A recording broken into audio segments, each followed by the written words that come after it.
Sekarang KKN lebih banyak loh dari zaman Pak Harto. Iya tuh. Lebih banyak. Nggak bisa. Zaman reformasi itu lebih parah. Jadi vertikal horizontal KKN-nya udah pasti. Sekarang semua partai pakarnya boleh tanya saya secara spontan, siapa yang korupsi di partai ini, siapa korupsi. Saya hafal 10 partai yang sekarang punya nama di parlemen. Sehingga kita waktu itu dukung Bung Karno pahlawan. Meskipun sebenarnya kalau menurut undang-undang dengan adanya pahlawan proklamator itu, Bung Karno itu tidak perlu pahlawan nasional lagi. Karena pada tahun 98 itu saya ikut demonstrasi besar-besaran untuk menjatuhkan Pak Harto. Saya pegawai negeri sipil, tetapi pada waktu itu saya di Jogja bersama teman-teman, ada 87 perguruan tinggi pada waktu itu bergerak bersama-sama agar Pak Harto turun. Ketika Pak Harto kemudian mengumumkan akan melakukan reshuffle dan akan mempercepat pemilu, kami dari Jogja berteriak, tidak ada reshuffle, Pak Harto harus turun. Sehingga pada saat itu Pak Harto kemudian, sesudah mengambil 11 tokoh agama itu, pada akhirnya 2 hari kemudian berhenti juga. Artinya pada waktu itu kita bertaruh juga, kalau Pak Harto tidak jatuh, orang-orang seperti saya ini habis sudah pada waktu itu. Tetapi pada waktu itu ada Amin Rais, Lukman Sutrisno, puluhan ribu orang berbaris di Jogja menuju keraton agar Pak Harto turun dan tidak bisa ditawar. Itu pengalaman saya tentang Pak Harto. Yang kedua, pada tahun 78 saya adalah mahasiswa baru yang untuk pertama kali ikut demonstrasi mahasiswa di Indonesia yang isunya minta Pak Harto diganti. Sebelum itu tidak ada demo minta Pak Harto diganti. Ada tahun 74 Malari itu tidak minta Pak Harto diganti, itu demo untuk modal asing, untuk dominasi Jepang di sini. Tapi 78 saya ikut demo yang kemudian waktu itu ditembaki mahasiswa, ada yang masuk penjara, korbannya seperti Heri Ahmadi, Rizal Ramli, Magdir Ismail dan sebagainya itu yang kemudian dipenjarakan pada tahun 78 itu. Lalu jauh sebelum itu saya masih teringat ketika Pak Harto baru naik presiden. Saya masih kecil, ini untuk memberi bingkai dulu pada apa yang ingin saya sampaikan. Saya masih kecil pada waktu Pak Harto pada waktu itu dipuja-puja di mana-mana. Benar kata Pak Kiflan, saya masih ingat Bung Karno itu dikejar di mana-mana, bahkan demo-demo itu mengatakan mahmilupkan Bung Karno. Gitu. Artinya pada mulanya Pak Harto itu adalah orang yang memang dianggap penyelamat terhadap bangsa ini. Tetapi sejak tahun 78 itu sudah terasa bahwa korupsi sudah mulai merajalela dan itu baru berhasil kita menjatuhkannya pada tahun 98. Jadi dulu saya adalah orang yang secara politik sangat tidak suka dengan Orde Baru, sehingga saya ikut turun. Tetapi sesudah lama begini, ya alasan-alasan dulu menjatuhkan Pak Harto tuh KKN misalnya. Nah sekarang KKN lebih banyak loh dari zaman Pak Harto. Iya tuh. Lebih banyak. Nggak bisa. Zaman reformasi itu lebih parah. Jadi vertikal horizontal KKN-nya udah pasti. Hutangnya lebih banyak. Indeks gini rasio kita. Zaman Pak Harto itu kesenjangan kita 0,200. Masih agak imbang, masih agak merata pendapatan itu. Sekarang ini per hari ini 0,435 sudah sangat di lampu merah itu. Iya. Artinya begini, kalau kita dulu menjatuhkan Pak Harto oleh karena dia KKN, apa kita tidak merasa berdosa sekarang ini kepada Pak Harto? Sekarang KKN-nya lebih banyak. Nanti aja. Silakan. Dulu yang korupsi Golkar aja. Sekarang semua partai pakarnya boleh tanya saya secara spontan, siapa yang korupsi di partai ini, siapa korupsi. Saya hafal 10 partai yang sekarang punya nama di parlemen. Punya. Nah oleh sebab itu maka saya berpikir oke, secara politik bisa diperdebatkan, tapi secara hukum berdasarkan Undang-Undang nomor 20 tahun 2009 Pak Harto itu memenuhi segala syarat untuk mendapat pahlawan nasional.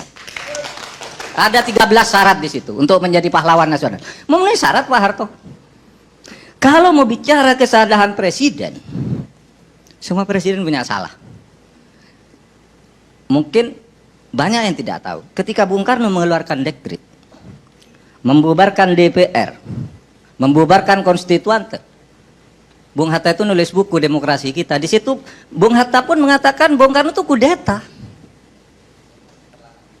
Bung Karno kudeta. Artinya kalau ada orang bilang Pak Harto kudeta, sebelumnya pun sama, sebelumnya pun lagi sama. Begini, Oleh sebab itu saya kira tidak boleh kita dendam-dendam politik terlalu berlebihan itu. Tidak boleh. Sama.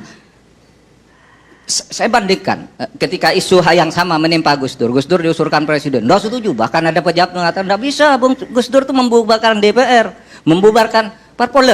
Bung Karno juga membubarkan konstituante, membubarkan DPR, membubarkan parpol dengan Perpres nomor 4 tahun 60. Yang ketika dilawan gitu, dikatakan, loh, lalu diminta fatwa ke Ketua Mahkamah Agung. Benar enggak Perpres saya? Ketua Mahkamah Agungnya takut. Benar, bubar dia Mas Umi. Ketua Mahkamah Agung waktu itu namanya Wiryono. Menteri Ketua Mahkamah Agung. Menteri Ketua Mahkamah Agung. Wiryono Projodikoro. Dia menyatakan Perpres Bung Karno ini sah konstitusional, Mas Sumi PSI harus bubar. Tetapi begitu Bung Karno jatuh tahun 66 bulan Februari, adalah Wiryono yang membuat petisi bahwa Bung Karno melakukan pelanggaran konstitusi karena membubarkan Mas Sumi dan PSI. Wiryono yang buat petisi itu. Padahal dia dulu yang membuat konsep pembubarannya oleh Bung Karno. Itu artinya apa? Itu soal politik situasional aja. Sehingga bagi saya, kalau kita mau, susah sih. Saya agak kurang sependapat dengan Bung Refli. Ini tidak ada ukurannya nih. Pahlawan di bidang apa? Pahlawan di bidang apa? Pahlawan di bidang apa gitu. Sudah ada ukurannya di undang-undang. Dan Kementerian Sosial saya kira sudah memproses secara hukum sudah benar. Tapi secara politik belum. Sudah ada ukurannya. Kalau misalnya kita mau fokus pada Pak Harto, ya dia belum pernah dijatuhi hukuman pidana juga. Bung Karno juga belum pernah diadili, belum pernah dia jatuhi hukuman pidana. Kemudian malah sekarang itu orang mulai kampanye rindu ya zaman Pak Harto gitu. Saya tidak rindu sama sekali. Tapi sekarang kan sudah dikampanyekan. Dan ini seluruh proses reformasi sejak awal kita nih menjadi semakin jelek bukan semakin baik, kecuali di dalam kebebasan berpendapat, berorganisasi dan sebagainya. Tapi korupsinya makin merata sekarang ini. Angka kesenjangan tadi, kemudian indeks persepsi korupsi kita di dunia internasional. Masa kita memperbaiki naiknya setahun dari tahun sesudah 18 tahun reformasi dari 2,4 cuma jadi 3,6, belum mencapai angka untuk lulus tuh minimal kan 5,5 lah. Ini masih 3,6 sekarang ini. Nggak ada perubahan sama sekali sebenarnya dalam perbaikan ini. Nah, oleh sebab itu kalau bicara Pak Harto ya Pak Harto itu sudah berhasil lah membangun ekonomi. Bahwa dia salah ya salah. Presiden sebelumnya juga salah. Presiden sebelum lagi salah. Gitu. Oleh sebab itu kenapa pinjam istilah Pak Fatwa, ini orang-orang yang sangat hebat semua, sangat mulia hatinya untuk bangsa ini. Kenapa tidak semua presiden yang pernah menduduki jabatan itu dengan segala jasanya kita anggap pahlawan aja lah. Saya terus terang, saya pergi ke Sumatera gitu, ke Simalungun gitu, ada satu pahlawan nasional. Ini pahlawan nasional, waktu itu Bung Karno tidak, saya mau nangis. Masa Bung Karno tidak? Orang seperti ini ada makam pahlawan nasional namanya, seorang kolonel. Sehingga kita waktu itu dukung Bung Karno pahlawan.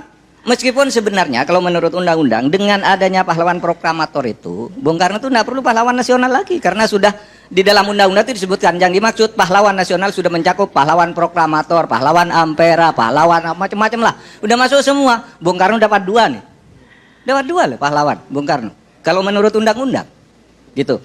Nah, oleh sebab itu saudara, saya kira mari kita sekarang ini berdamailah dengan saja. Saya ingin katakan bahwa siapa yang menentukan memberi atau tidaknya itu, pertama harus dikatakan bahwa untuk menjadi pahlawan itu bukan hak orang yang akan mendapat pahlawan, bukan hak.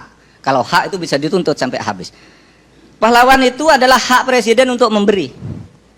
Oleh sebab itu, karena itu hak presiden, dewan gelar dan macam-macam itu hanya membantu presiden. Ini tergantung pada kearifan presiden menilai para pemimpin-pemimpin kita yang lalu itu.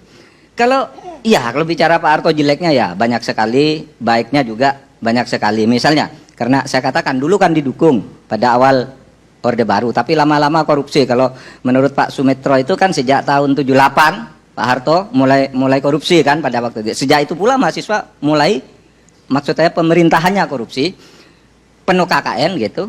Tapi sejak itu pula kemudian mahasiswa berusaha menurunkan Pak Harto dan itu baru berhasil 20 tahun. Nah, jadi sekarang yang menentukan adalah presiden, itu hak presiden. Kalau hak itu bisa dituntut dan bisa tidak. Oleh yang memberikan, bisa diberikan, bisa tidak. Nah, oleh sebab itu kearifan presiden menurut saya kita tunggu. Dan kalau saya sangat bergembira dan bersyukur Bung Karno itu sudah diberi gelar pahlawan nasional, dan saya berharap Pak Harto pun, Gus Dur pun, SBY pun nantinya. Tapi kalau Pak Gus Dur, SBY itu belum berhak mendapat pahlawan nasional, bukan karena pelanggaran. Karena yang dikatakan pahlawan itu harus sudah meninggal. Kalau belum meninggal tanda jasa namanya. Oleh sebab itu yang mintakan pahlawan nasional untuk Gus Dur itu Gus Dur sudah wafat ya, Pak SBY yang belum. Boleh, Gus Dur boleh diajukan. Boleh diajukan Gus Dur sekarang ini. Iya, boleh. Dan kita, menurut saya sangat layak juga didiskusikan bagaimanapun. Ini orang baik-baik semua lah, pada masanya diperlukan. Dan segala tindakannya pada waktu itu juga diperlukan saat itu. Sekian. Assalamualaikum warahmatullahi wabarakatuh.